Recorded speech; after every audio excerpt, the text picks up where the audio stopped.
अस्सलाम वालेकुम नाज़रीन, औसाफ डिजिटल के साथ मैं हूं हस्साम हैदर। आज हम जिस टॉपिक पर बात करेंगे वो है India middle east Europe economic corridor, जिसका बाकायदा ऐलान हुआ था 9 और 10 सितंबर को।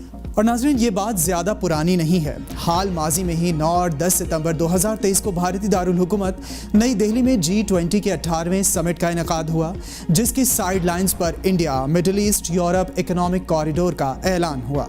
दुनिया के ममालिक हर गुजरते दिन और लम्हे के साथ अपनी तिजारत और मईशत की बेहतरी के लिए नए रास्ते, गुजरगाहें और मौक़े तलाश करने और इन्हें हासिल करने की तगदो में हैं। भारत की मुंबई बंदरगाह से मुत्तहिदा अरब अमारात की बंदरगाह, मुत्तहिदा अरब अमारात से बरास्ता सड़क सऊदी अरब से बरास्ता सड़क उर्दन और उर्दन से होते हुए इसराइल से बरास्ता समंदर यूरोप, ये है वो रास्ता जो प्रपोज हुआ और जिसके लिए काम जारी है। अब सोचने वाली बात यह है कि मिस्र की नहर स्विस की बजाय इसराइल की बंदरगाह का चुनाव क्यों, और इस सब में सऊदी अरब, मुत्तहिदा अरब अमारात और उर्दन की शमूलियत की वजह क्या और क्यों। इसी असना में सऊदी वली अहद का बयान आना कि हम इसराइल के साथ ताल्लुकात को मामूल पर लाने के करीब हैं। इस मौके की मुनासिबत से शायर ने क्या खूब कहा है कवाकिब कुछ, नजर आते हैं कुछ, देते हैं धोखा ये बाज़गर खुला। 2021 में सऊदी अरब ने बहीरा अहमर के किनारे न्योम शहर की बुनियाद रखी। तभी सबका कहना है कि इसराइल की साजिश है कि बहीरा अहमर पर अपना तसल्लुत जमाने के लिए और मुस्तकबिल में मिस्र की नहर स्विस की अहमियत ख़त्म करने और इसकी जगह अपना बिन गौरियन कैनाल का मंसूबा और उसको अमली जामा पहनाने की कोशिश है। तो नाज़रीन, क्या इसराइल अपनी देरीना ख्वाहिश ग्रेटर इसराइल का हुसूल की जुस्तजू में बहुत आगे आन पहुंचा है? इसके लिए तारीख के अवराक को थोड़ा सा पलटें तो मालूम होगा कि ये मुतनाज़ा रियासत इसराइल ज़्यादा पुरानी नहीं।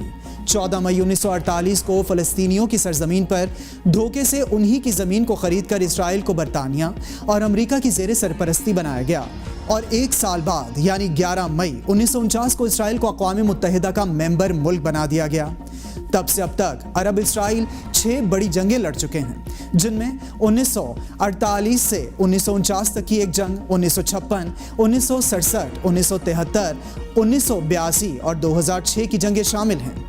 अहम नुक्ता यह है कि अब ये जंगें फ़ौज की बजाय मईशत के ज़रिए लड़े जाने की तरफ एक अहम कदम है, और इस सब में दुनिया का ध्यान इस सब से हटाने के लिए हरदीप सिंह नजर के कनाडा में कत्ल पर, अमेरिका की इन्वेस्टिगेशन पर कनाडा के वज़ीर आज़म जस्टिन ट्रूडो का भारत को आड़े हाथों लेना और भारतीय हुकूमत को कनाडा में दखलंदाजी से रोकना, और दुनिया का ध्यान इस बात से हटाना कि G20 ममालिक में इसराइल को मेंबर मुल्क ना होते हुए भी रास्ता और फ़ायदा देना, मिस्र की अहम गुजरगाह नहर स्विस को वीरान करने का इरादा जाहिर करना, और तिजारत और बेहतर मईशत की पादाश में अरब ममालिक को लॉलीपॉप देना।